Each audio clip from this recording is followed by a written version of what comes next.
Is the self a construct built from intrinsic motivation, the cognitive and relational structure of choices, and the external validation provided by the social context? What the fuck did I just Um, say? I don't know what it is, but today's topic is identity. So somehow, what you just said is connected to identity. So let's confront your trouble. Make conscious the unconscious. Hi, this is Josh. And this is Santi. Welcome to this session in the Mind Quest. So today, like I said, the topic is identity. And as we were looking into this, it was obvious this is an incredibly complex topic. Both because, unlike other topics that we've talked about here, this has been present since the beginning of humanity. The first human groups have some sort of identity, right? So from the beginning, this is something that is there, that has been talked about, but there's a lot of complexity on the topic. Hopefully, we will be able to make this a little bit more simple for you today. On one hand, the main idea of identity is that you as an individual have agency in the world to change the world. An easy way to sort of name your influence in the world is your identity. If I am a doctor, I have a certain kind of influence in the world. If I am a father, I have a certain kind of influence in the world. If I am a podcaster like today, I have a certain influence in the world.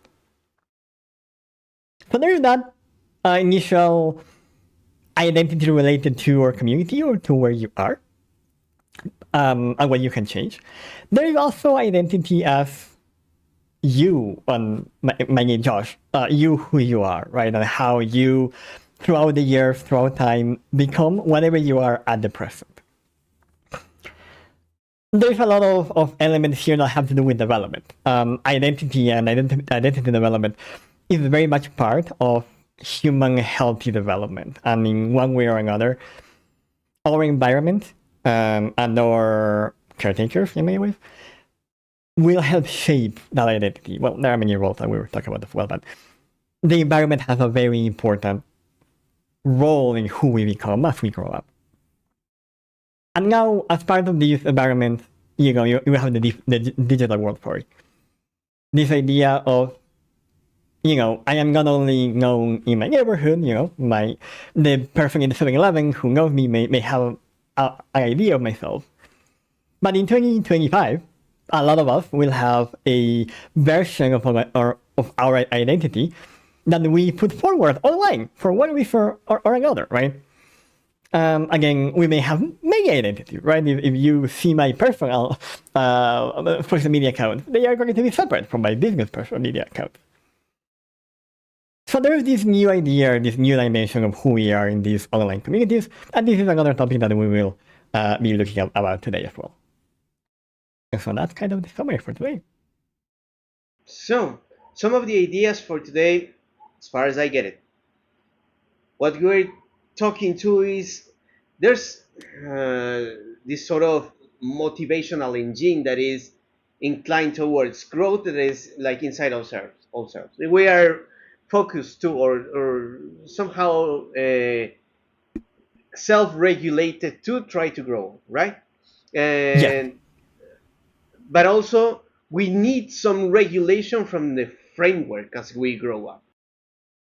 Yeah. I think you are hinting at a very important element there.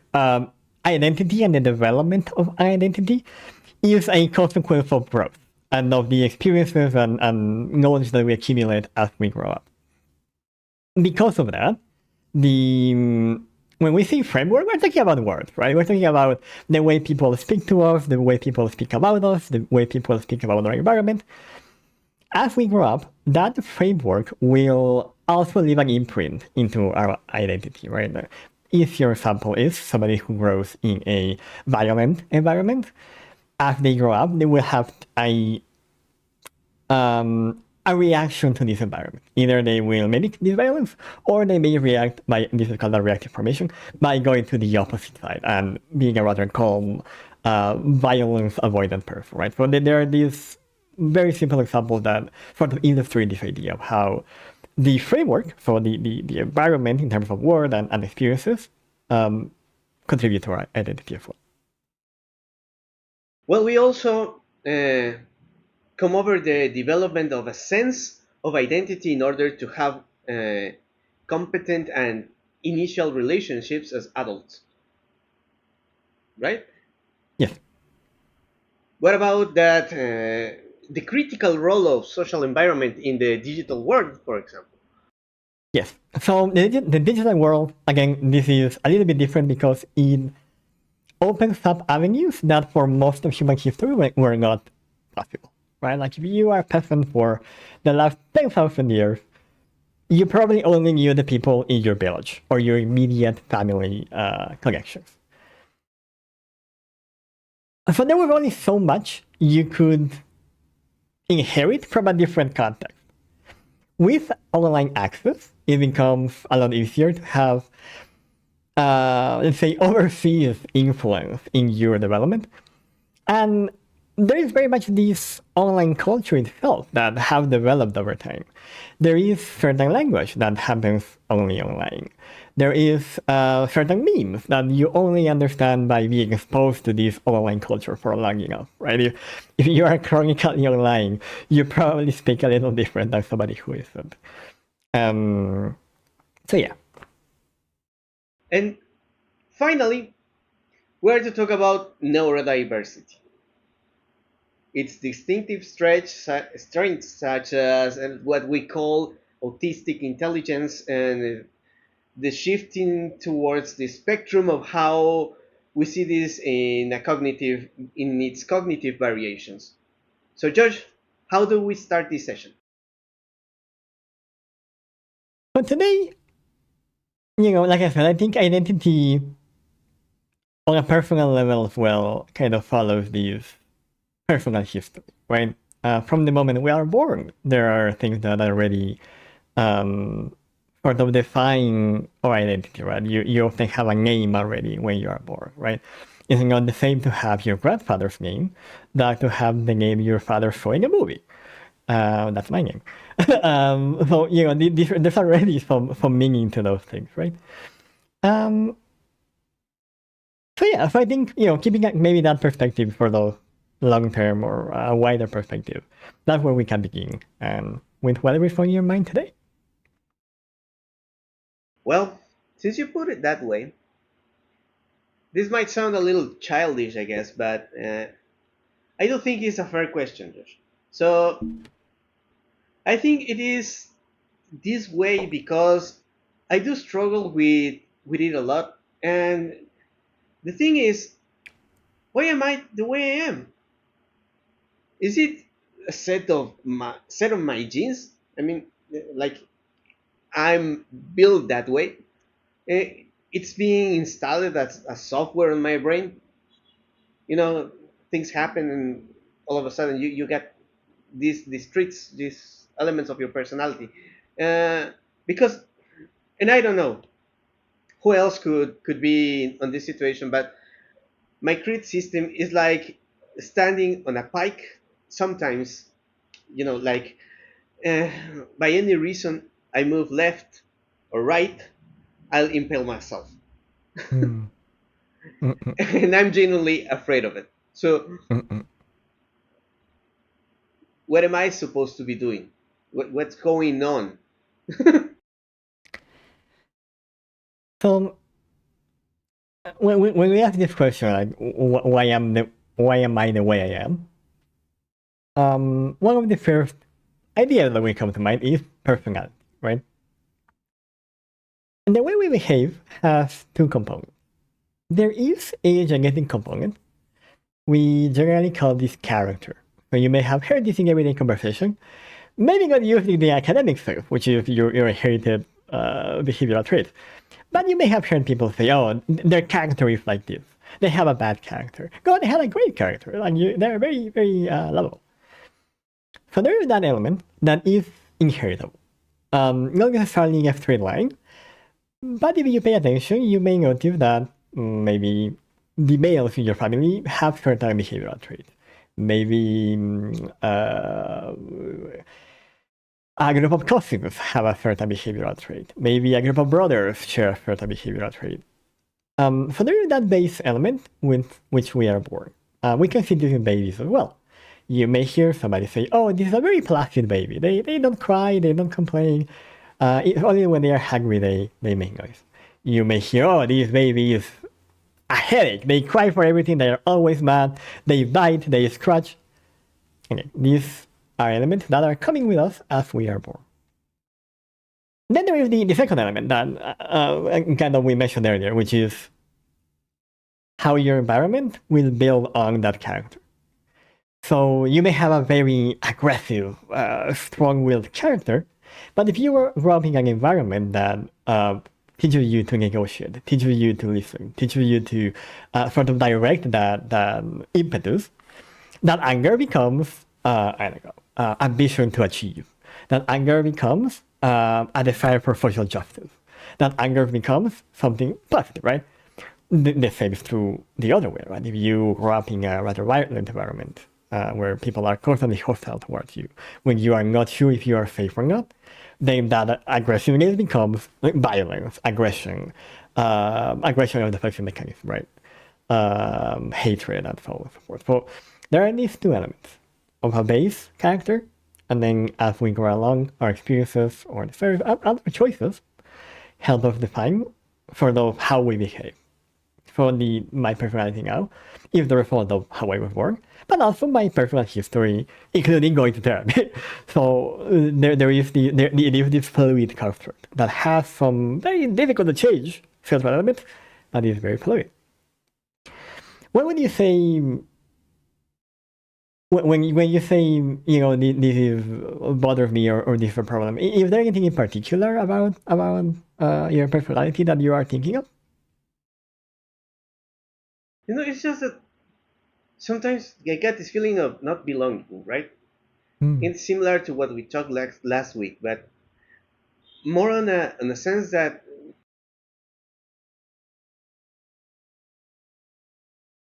like something's missing, right? Because Mm. you see people and people act certain ways, but some of these, and I can identify some of them. So some of these three things must be missing. Either in first place, I got this idea of that I do think that I cannot act on by myself. Like I'm forced to leave my autonomy back for a better good. Mm. Mm. Yeah. Mm. Uh, and then when that is not the case, I feel like I cannot meet the effective capabilities.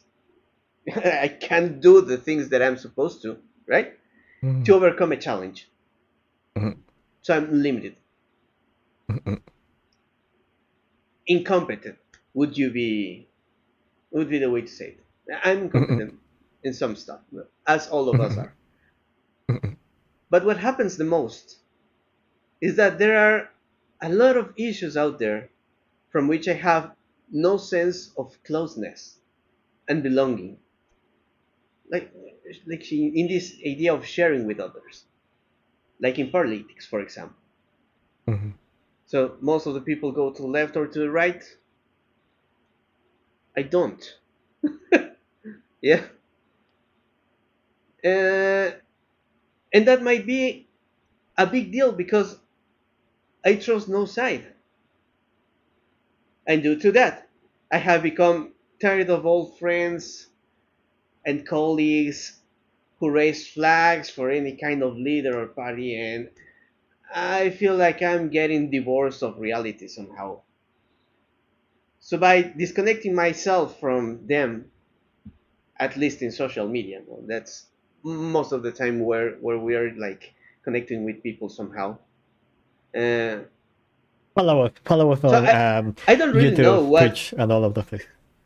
I don't know what to ask now, but uh, what do you think it's going on with me?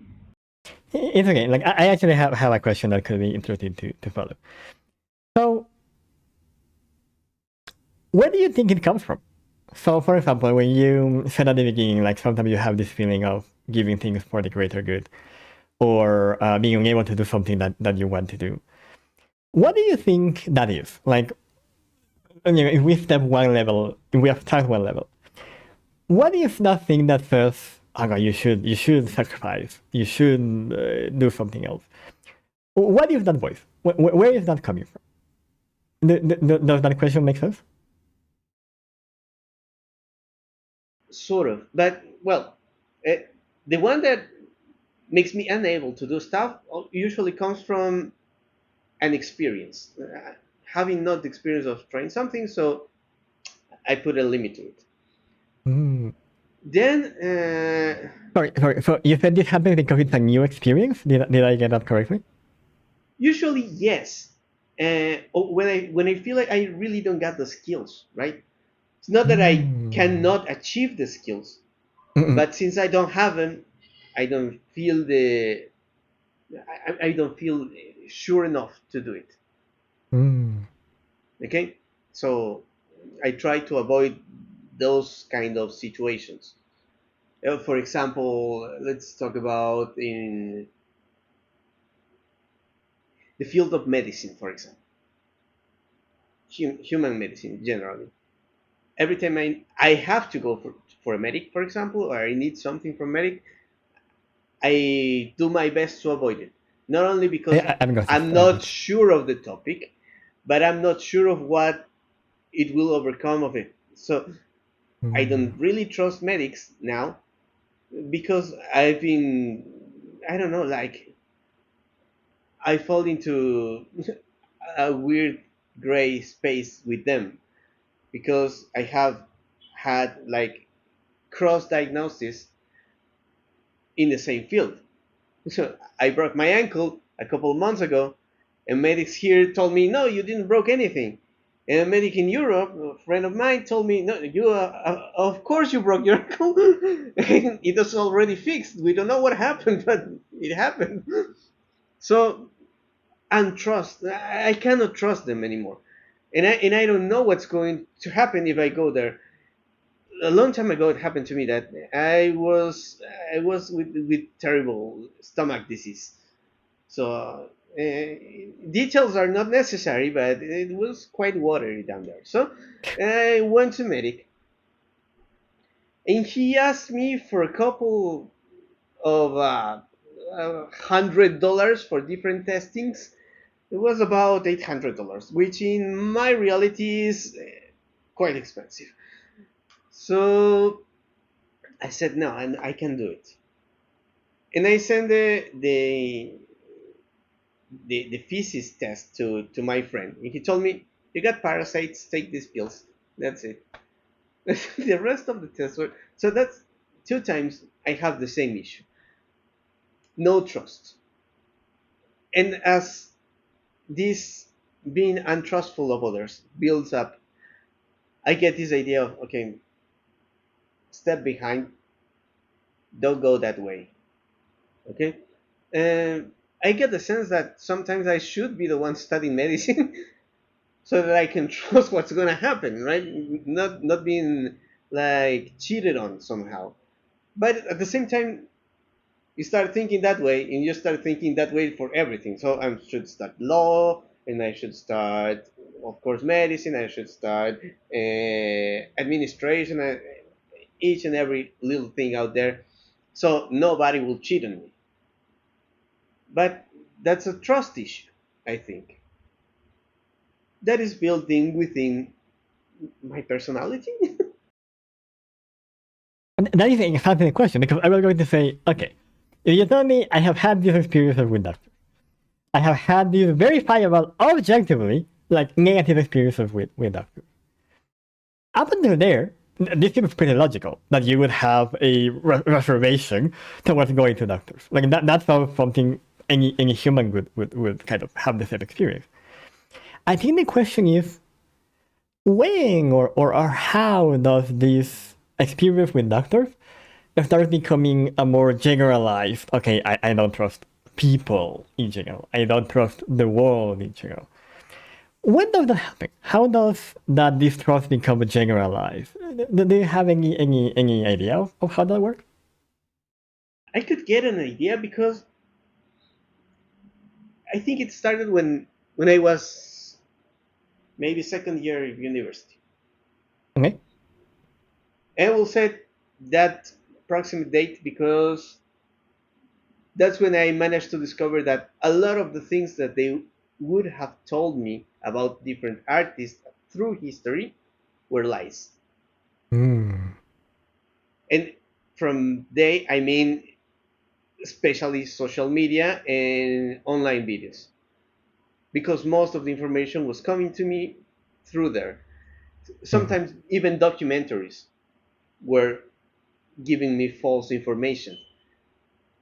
So how I knew they were giving me false information, because, for example, uh, one of these breaking points that were important for me were finding out about the history and life of different artists during the Renaissance in Italy.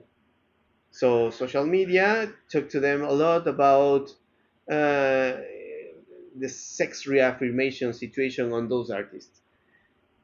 While authors in that time never really talk about that topic, even it was a hot topic Mm. to talk about, right? It was Mhm. important to somehow attack the artist because popularity at that time was an issue of really, really high income.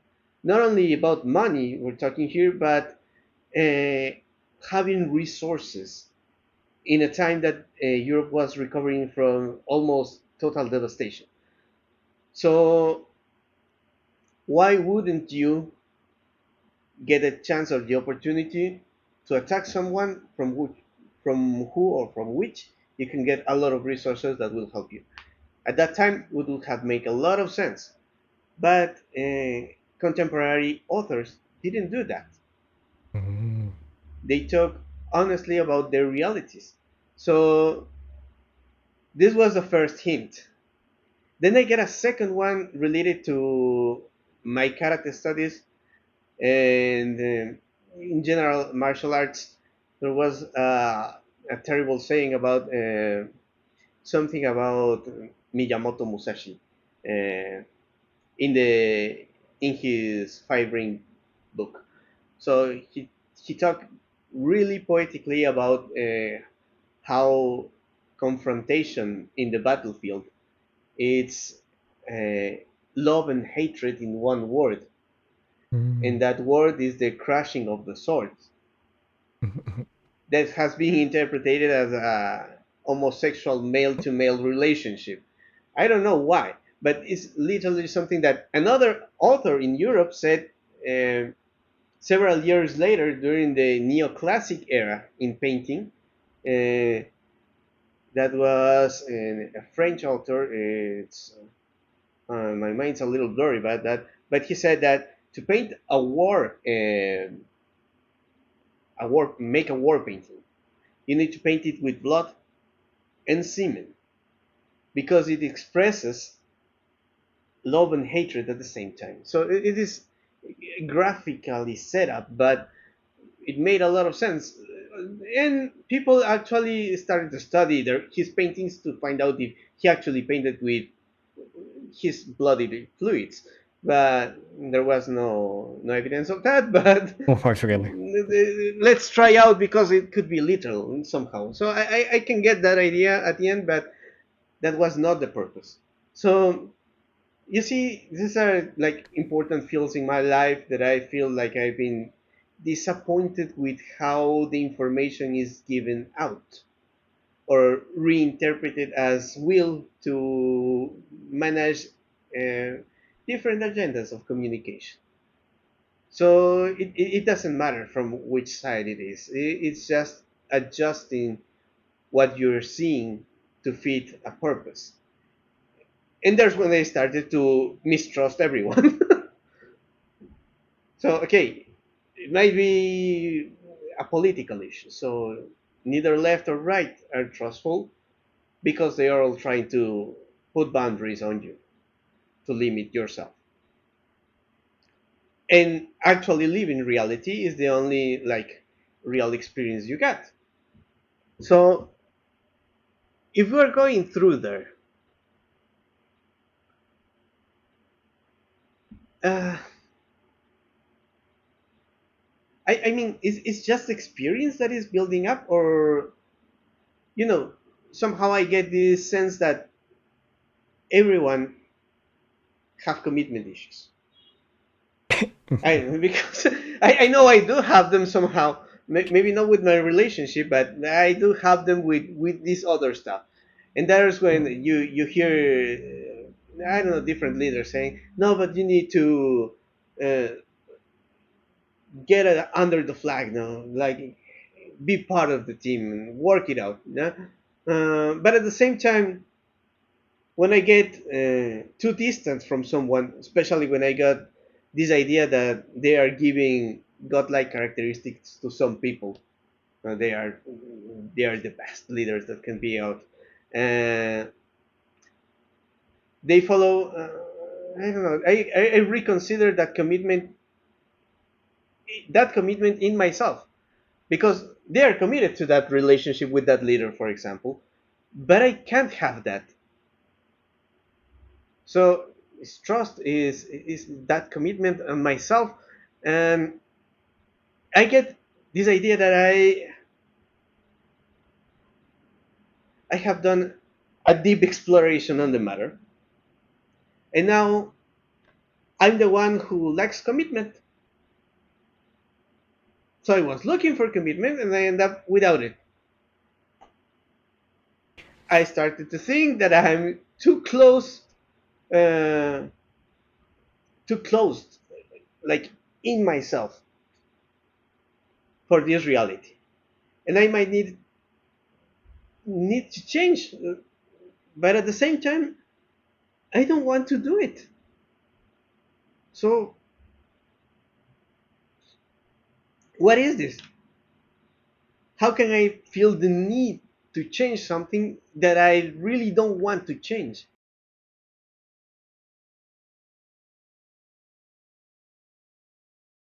Okay, this is a bit complicated. Okay, Sorry, that was no, the it's okay. idea, but No, no, it's okay. So,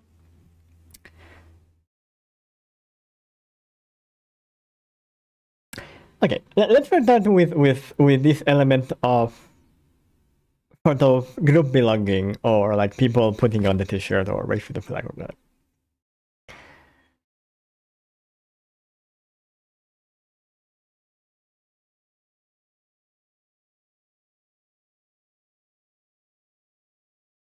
I mean, it's obviously not weird because most people do that, but maybe illogical is the correct answer, right? That there is something illogical to following somebody blindly because you never know for sure that they have your best interest in mind.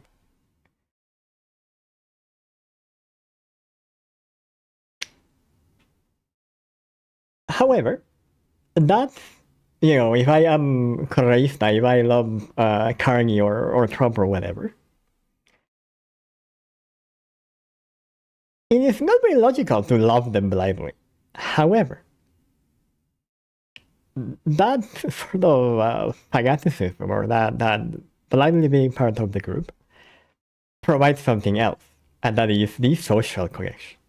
So for a lot of people, like being like part of Team A or Team B, it's a lot more about being in the meetings, hanging out with their friends, than it is about that guy that we are supposedly voting for. So, well, definitely it sounds like it is a very comfortable thing. It also sounds like a very logical thing to assume the position that you have now of, yeah, like maybe I shouldn't blindly follow these people. That sounds like a very rational thing to think, to question whether these people have my best interest or whether being part of this group is the best for me.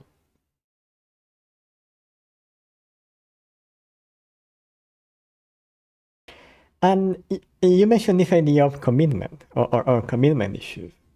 And while you were saying that, my immediate thought was, but it felt that you are very committed to your values. We were talking about this last time, actually. It felt like you are very committed to your values. It felt that you are very committed to the things that you consider important. If that, am I wrong on that? well, yes. I mean, but I'm not sure if they're the same kind of commitment, Okay, if that tell makes me more any about that. sense. Yeah, Okay? tell me more about that. Mhm. Because I do get this idea that you got commitment to people, and then Mhm. you got your values, or I don't know, your own in mind ideas, Okay, whatever they could be. Yeah, you okay. can call them values, you can call them I don't know, ethics or moral, but the thing is that that's in within you. You build them on time and through your own history. Mhm. That's a set of stuff that you decided that will stick to you until I don't know, something important happens and Mhm. you need to change it for some reason. Mhm. Uh, but I don't cope with the idea that this kind of commitment and this other one are somehow related.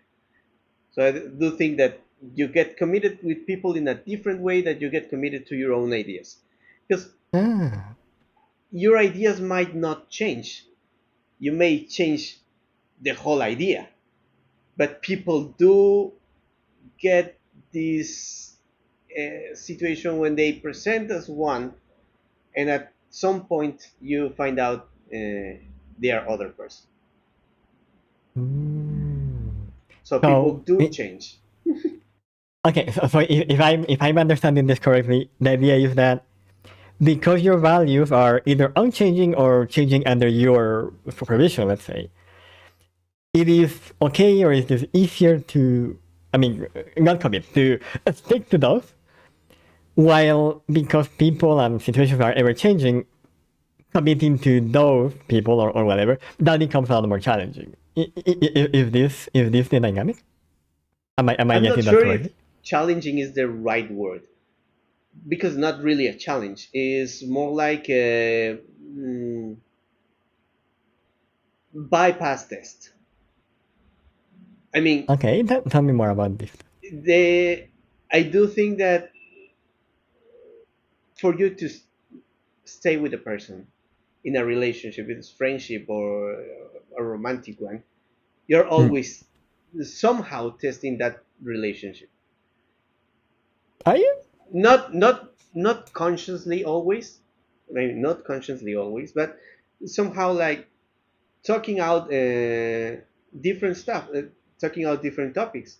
And at some point, you may find out that there are stuff that you don't really like about that person, or that you can't cope or cooperate with his ideas, and you start something cracks. It's not really a test, but it's day by day situations. So, in time, you discover there are things that you are not willing to tolerate anymore from a friend. For example, that they only call you to whine. You see? So at some point, yeah, okay, I'm listening to you, I'm listening to you, but I've been listening to you for about 20 years. So when is it gonna end? Well, it's always gonna be like this. So I don't know. I think I've broken myself inside for those kind of relationships, and I'm not willing to go on with it. So I put a stop to those kind of relationships, and obviously we are all using each other, but when somebody put a stop to you, then you get mad because you don't want to you don't want to accept that you're using others, even if you do, because it puts you in a sensible position. And when somebody stops you for using them, you feel mad because you recognize that you're doing something that is not likely. So it's hard to have a to reconnect under that situation. I don't know if I'm making a lot of sense, but No, no, it you are is good. it is because I've just been through this situation with a friend, and we are all apart now. So I'm not talking to him anymore because I got this sense of being used for too long. Mm. and I cut it out. Mm. So I don't know if he's mad or not. We've not talked anymore since that situation happened. But the thing is, we're getting into these kind of practices that are unhealthy somehow. Well, at least I think it's that way. But the thing is, somehow social environment is related to that because we are taught to work that way. Or is it that we are like that? Because my mom used to say, first thing every kid learns is how to manipulate others. Okay. So I don't know if it's exaggerated things from my mom to say, but it's actually true. So babies cry even if they don't need anything, just for attention sometimes. So they But are to attention say, is a you need. are to discover what's going on with the baby. Maybe it's poop. Maybe it's angry, or with anger or something.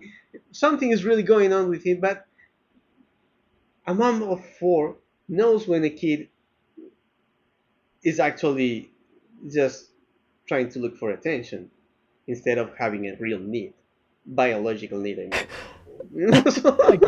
Okay. Okay. Okay. Okay, okay. Well, let's talk about the need of attention as a need future episode. Let's talk about this. Because as you are telling me this story, I'm still thinking, okay, yeah, this makes perfect sense. Right? Like, if these people are using you, you put up boundaries, they didn't like that, they left. That makes perfect sense. And now you are more careful with your relationship.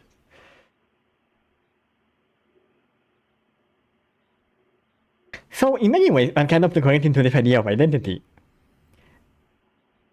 And this is really just another way to phrase the question I said earlier. So, again, where do these very logical, very rational, if somebody is using me, putting a boundary, that's basic one-on-one self-care, where do these um, experiences, right, this collection of different experiences,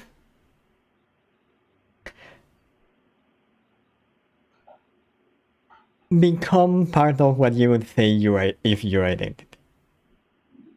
So when do we go from, yeah, this is just me putting up boundaries, to no, this is actually me. I have withdrawn. I have become more, isolated. What you were saying earlier. How does that occur? So where do we generalize and we go from okay, these people are assholes to everybody's an asshole? Does the question make sense? yeah, yeah, a lot actually, yeah. Yes. And I think that happened during my practice as a teacher. That's a horrible Props, thing to props, say, but props education system. yeah, yeah. Well, the thing is, there's a lot of stuff going on out there in the educational system, and the first person you learn not to trust is actually your principal. Yeah, whoever it is, because at some point he will stab you in the back. Yeah, he's working for a different purpose. His purpose is not to work with the teachers, he's work with the parents mostly to keep them kids inside the school, especially in private schools, right? Mhm. Mm. And the second one, unfortunately, is the psychologist inside the school. Yeah, he's also not working really with the teachers, he's working for the parents to cope with different ideas on different psychological situations that are to happen inside the school. So, and that takes me to one of the topics we are supposed to be talking about, and that's when you work with neurodivergent individuals. So, as a practitioner teacher, I've seen a lot of stuff, and I've seen a lot of psychologists. Some were good, some were terrible, some were awful. So it's like you're always forced as a teacher, you're always forced on a path due to any kind of regulations, either they are political or if they are medical somehow, rarely related to education. You got limits. They are set there. You got those boundaries. You can move outside of those. You can try, and you will get into a lot of trouble. But that's it. So, and depending on the spectrum of what you're working with, I mean, the kids in the classroom, uh, you're supposed to be getting different treatments in education for those kids. So I'm giving you all this extra unnecessary info that you might already know because this is where everything started. You got these uh, files of the students with all the information of how they behave and what is expected of them and their limits and how they are not able to perform in this or that way. And all of a sudden, you get a kid that is not performing any class, is not said in the file, but it's obvious they are using a lot of words to say he's an asshole. And you get him in your class, and all of a sudden you get a kid that is perfectly behaved, that loves doing art, that's always connected to drawing and painting and everything, and he's on it, and you say, what's going on? So either the psychologist is cheating on me and saying shit about this kid because he don't likes it, or where is it coming from? And then you got another kid, but this kid hates your class. You got a different regulation, it performs excellent in mathematics, but he mixes up words. And he hates getting dirty. You know what I mean? And you got the same regulation for this other kid. And they give you the same information about how you should be treating him. But it makes no sense. So you're treating the one that was actually connecting with the art class in the same way that the other that hates getting dirty and don't want to take a pencil to draw anything.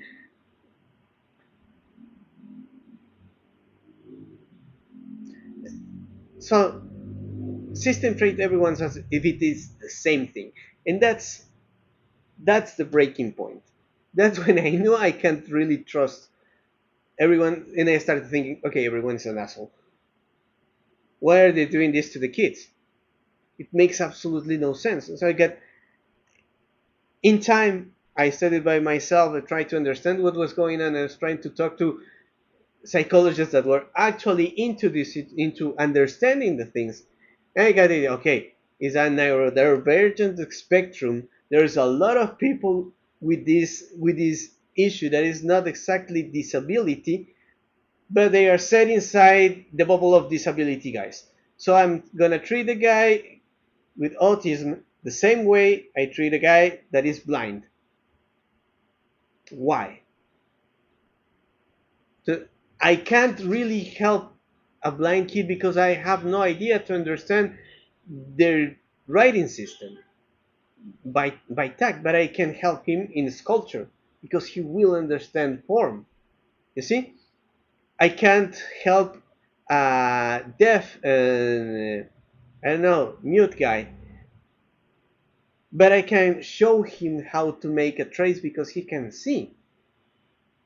Yeah, but that has nothing to do with the kid that loves making art by himself and the other guy that hates art because he hates getting dirty and he loves making math.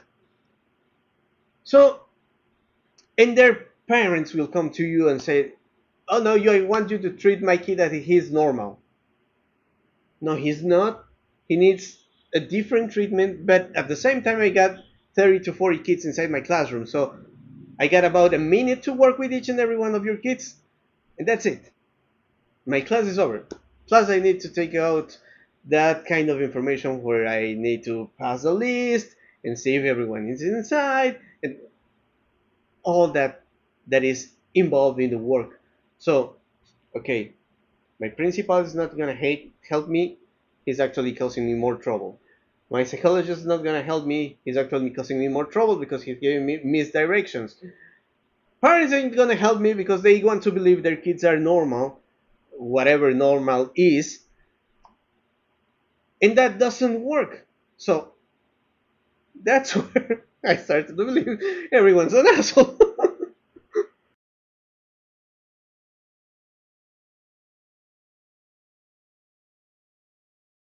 I think that one of the elements that is sort of at the center of this neurodivergent experience is very similar to what you are experiencing yourself, to this feeling of being disconnected from the world, specifically from the world of people, right? We started talking earlier about this idea of, a lot of people will just blindly join a group, a leader, a gang, a political movement, whatever, without much regard to all the other things that, we were talking about considering or thinking of or evaluating. So in many ways, the neurodivergent experience shares a feeling with that. This is what I would call a feeling of alienation, of literally feeling like an alien. I think part of the reason why maybe you have been able to connect to these kids is because of that familiarity that maybe the director doesn't have, or maybe the psychologist doesn't have. Something that is often not taken into account is that working with neurodivergence it requires either lived experience or formal training. I did not learn in school. In school and university, how to work with autism. So, unfortunately, a lot of these experiences, like you are describing with kids that are not being properly supported, and that is just the result of, I don't mean this in an offensive way, just in a very literal way of ignorance, of not knowing what to do or how to do things better. And like you were said, it's also very difficult to sort of dedicate time and effort when you have 30, 40 kids in the same class.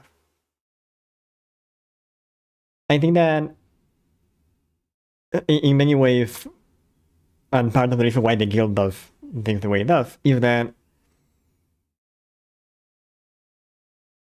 without that space to actually sit down with the kid and listen to them and do their best to understand them,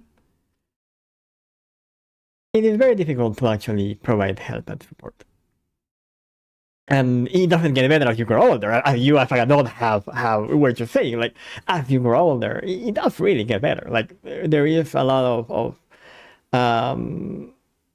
social demand that if for whatever reason you don't agree with, well, you are going to be ostracized. Like, I think we may have talked about this myth, this allegory of Plato and the cave, where one of the people in the cave goes out of the cave and discovers that what they see inside are just shadows and sees the real world and the real forms outside, and then goes back in and it's like, hey guys, like, they're probably only shadows, like, let's go to the real world. And the people inside are like, no, what are you fucking saying?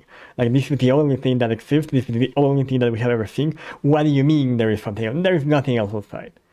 And now the one that saw the truth is the one that's treated as crazy. And this was ancient Greece 2,000 years ago, right? So this is not a new human experience, right? This is something that has been there throughout life. And again, and very much echoes a neurodivergent experience, where because there is a different way of looking at the world, these obvious answers of, just let me use you in this relationship aren't so obvious. And they're, because you are not thinking about these things, you start realizing a lot of these things don't actually make sense.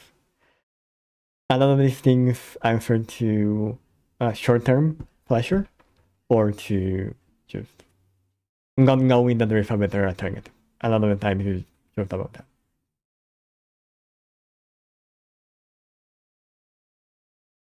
I think the element that sort of you also rescued very well when thinking about these kids is, if you have met one person who is neurodivergent, you have met one person who is neurodivergent. Everyone is going to be different and have different needs. So as you well pointed out, like, two kids are not going to be supported in the same way. But having that space to support them takes time, takes effort, takes being fresh. We talked about this when we were training, that it is very difficult to provide mental health services if you yourself are exhausted, underpaid, worried about being evicted, right? So if that is difficult for mental health professionals, I assume that as a teacher who is not expected to do that as their primary job, it becomes even harder.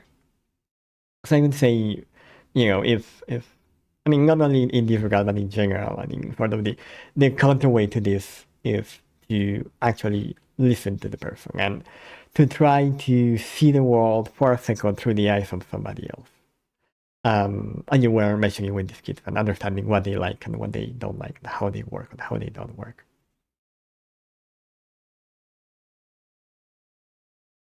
Well, as you know, we must go on. So, why don't I send you to some frequently asked questions? And let's see what the AI and the human intelligence have set up for you today. So, webwise, let's see. It says, what is the psychological relationship between identity and maturity? Okay. So we talked about this. We were talking about your history and how, as you had these experiences, the way you see the world and relate to the world changed. This is a good example of how maturing changes our relationship to our environment, and because of that, it changes who we are. So, like I said earlier, in many ways, finding an identity that is somewhat stable, that you are content with, that you really feel identified with, that gives you this feeling that we were talking earlier about not having, right? This feeling of being part of a group, this feeling of being part of a community. When that is developed in a way where, again, it's not taken to the extreme, right? Because, yeah, it's very easy to join a political party, now you're part of a very intense group. But that's taking it to the extreme, right? Like that is, okay, now everything I am is defined by my group. And that is kind of the just as problematic, right? So as we grow older, there is this idea of taking control over our identity and realizing that, well, I am defined by my environment in some level. I also have a lot of control. And sometimes having that control is unpleasant, as you were talking about today. Sometimes being aware of these things is annoying, it is problematic, it makes it harder rather than easier. But then what changes is the quality of the relationships that you then form, because these relationships are not based out of the desperation of finding someone, they are based out of an identity that makes sense to you and that makes sense to connect with. Excellent. Yeah, feeling relief about that actually. Question number 2. How can parents encourage self-regulation in teenagers? Yes. So when we are teens, and this is a consequence of a biological reality, right? Our frontal lobe is not completely developed, and a lot of the mechanisms we use to self-control happen to be in the frontal lobe. So it is not impossible. Again, this is not an excuse. It is harder for teenagers to control their behavior, to wait for rewards, to delay behavior. Right? It is more challenging, not impossible. It is more challenging. Something that parents can do is curiously, yeah. Oh, sorry, I thought you No, wanted go to. on. Something that parents can do is curiously sort of set up safe environments when the teenager can be aware of what they are doing. So, as as they actually grow older, they will start asking to go to parties, for example, right? So the idea would be like give them as much autonomy as you as a parent think they can have and see what happens. But make them aware of what you are doing. So let them know, hey, because I think you are growing older and I think this is part of being an adult, you should be able to control yourself. This time, I don't know, maybe instead of me telling you what time you come, you decide. But you have to decide right now and at that time you come, blah, blah, blah. So there is some structure around this idea, but you're shifting control into the teenager. The idea is that, like with everything, by having these initial experiences, they are practicing and developing a skill. If we don't do this, you end up with adults who are not able to control themselves. So this is important for everybody, not just for neurodivergent people. But with neurodivergent people, it's important to have, a little bit more of a framework around these spaces, right? So maybe, yeah, I go to the party, you decide, but let me talk to the other party just so we know that this is going on. We can have some coordination, right? So there may be some additional precautions to take. But it is that. It is for the providing this space. I like this. Well, this is what we kids about. The metaphor of lengthening the rope, of giving out some rope, and then okay, let's see. Okay, great. Let me give you more rope. And then as the kid gains more and more autonomy, the idea is that they also gain this mental capacity to self-regulate, to make choices by themselves, to evaluate their own mental and physical state. Okay, so it's an exercise, I guess, right? Try out. Let's see if it works. Yes, it In is very control. much. It is very much a learned skill. And there is also certain socioeconomic influence to this. If you grow up in a family with a lot of needs, where there is a lot of money to go around or stuff like that, it is going to be a lot harder to develop the ability the word is delayed gratification, right? For me to say, maybe I want spend my money today so I can save it for something else. That is going to be a lot harder if you come from a poor family or a family with very limited resources, because you don't know if there will be a next day. You don't know if this money will be there today to have a burger on Friday. So you have to use it when you can. So again, like this is not a personal fault. This is just the result of how the environment influences who we are and the decisions we can make, right? Like it wouldn't make sense to me to send somebody like that into a saving seminar because you cannot save. That's not the problem, that you don't know how to do it. So there is that as well. There's a level of privilege to this. How we put this simple? What is the difference between autonomy and independence? Okay, independence is very practical. So independence is financial independence, it is living somewhere else, it is making my own decision. The ability to make my own decision. Autonomy is the ability to take charge of myself. So this is a little different.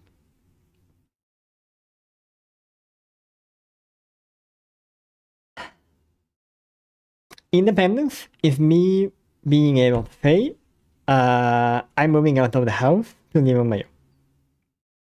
Autonomy is having the capacity to actually live on my own. Does it make sense? So autonomy represents the agency, the individual agency to take care of yourself or to create the changes that you want to create. Independence is the practical conditions of being able to make decisions by yourself.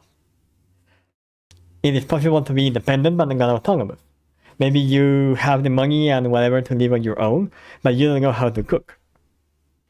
Okay, so again, you can live off Uber Eats, I guess, but like what happens if you run out of money, right? So you're not very autonomous, even if you are independent. The opposite is also true.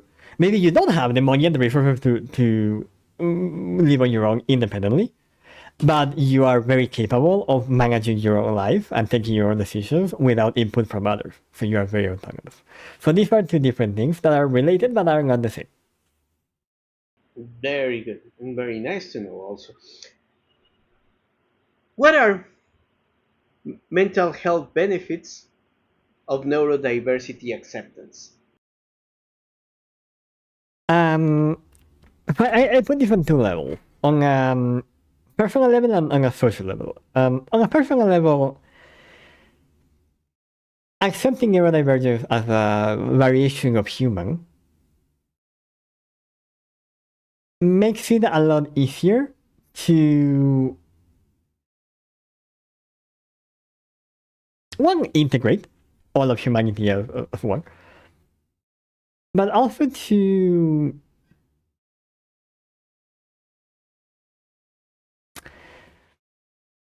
remove the stigma, to be able to have honest discussions about this, to be able to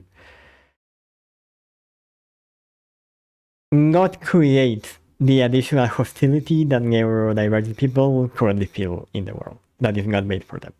Right? So essentially, it would move neurodivergent people to the level where everybody else is right now, where the world kind of works for them most of the time. For neurodivergent people, the world doesn't really work most of the time. Well, it depends on the level of where the country you are, but that's the idea.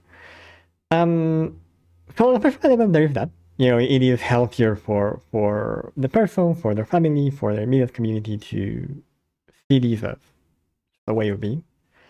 But as a society, it also helps us sort of, well, this is a very complicated idea, but it really moves us toward this idea of everybody contributing in the way they can and receiving the support they need. Neurodivergent people often can contribute in very different ways, but I happen to be very specialized and very useful to us as a group. So there is this sense of unity, really, throughout history, neurodivergent people have existed and have had an important role in social groups. In many ways, what we are doing now is going back to that, to understanding that people are different, but those differences are a strength when we look at it as a group, rather than as a single individual. Huh. This one seems to be have been already answered somehow during our conversation, but I'm gonna put it out anyway. So, how does a person's social environment affect their relationship commitment?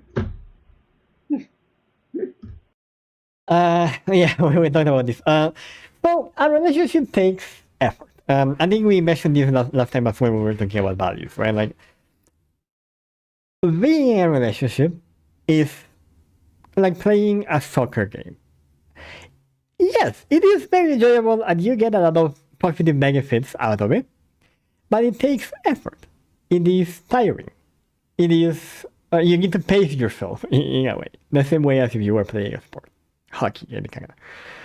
Um, if the environment doesn't provide you with the resources you need to be functional and healthy, there is going to be less energy, less resources to get into a relationship. So, commitment issues. I again kind of going back to the example of money in a low income family as well, right? Like I cannot save this energy, I cannot project this energy in the future if I am not sure it will be there. If I have no guarantees I will have the energy because in the past I haven't had it. So why would I think I will? It's a little bit like when we were talking earlier about like human relationships, right? It's very logical that if you have had these negative experiences, you are going to be more careful moving forward with other relationships. So this is kind of the same thing. Well, and I got you this one because now I'm doubt.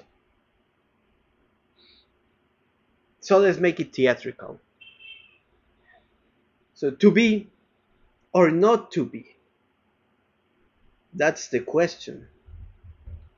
Whether this condition on the mind is to be known by one in outrageous fortune, or to take ignorance as blessing, avoiding the trouble regarding them.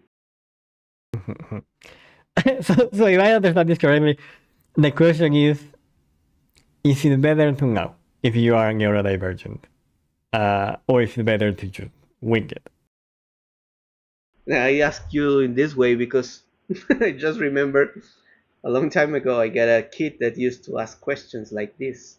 He was a neurodivergent guy, and he was quite used to literature, so he tends to ask stuff in the way he used to read information.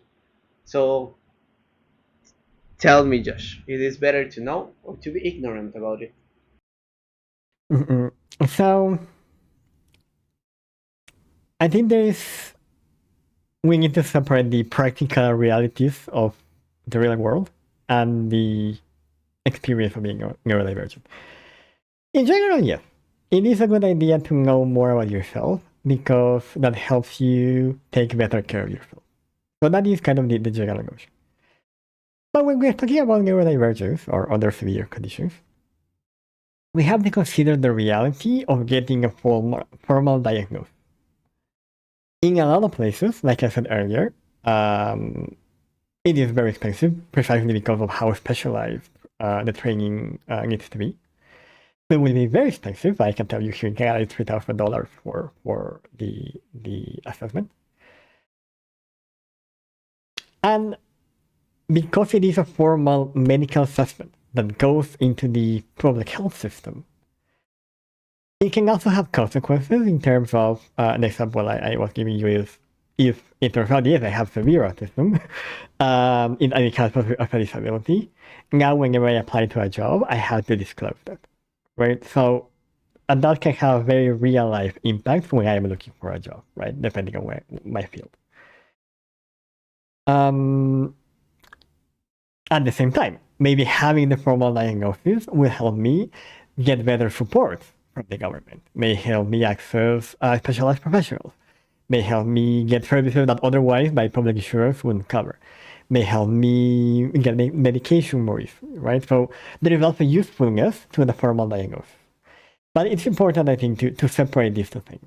The formal diagnosis of autism or autism spectrum disorder of attention deficit disorder or whatever it is, versus you yourself knowing, and we are talking about identity today, and understanding that part of your identity is being this way. That maybe neurodivergent, maybe not. As a psychologist, I like talking about traits rather than as diagnosis. So I would say, yeah, people have different autistic traits. And some people have more of them, they are more deeply into the spectrum. Some people have less of them, they are more outside in the spectrum. But look at it as traits lets you have these more modular view of mental health. Where this is just part of who you are, and then the client can decide how big, or how important that part is. But having that knowledge helps you get help. So knowing yourself is always a good thing. Formal diagnosis is something that you need to talk with your general practitioner, your doctor, your psychologist, your psychiatrist, because there is a lot more an institutional system there that needs to be considered. Well, now it's your turn to find out how to walk through the mists of identity, self-determination, and neurodivergence. Divergence. Any conclusions, Josh? No, that's pretty much it. Thank you very much for hanging out with us today. Please don't forget to follow us in social media if you like what we do. We are Instagram, TikTok, Facebook, YouTube, and Twitch. We do this every Wednesday at this time. So if you would like to see us again, we will be here for you next week.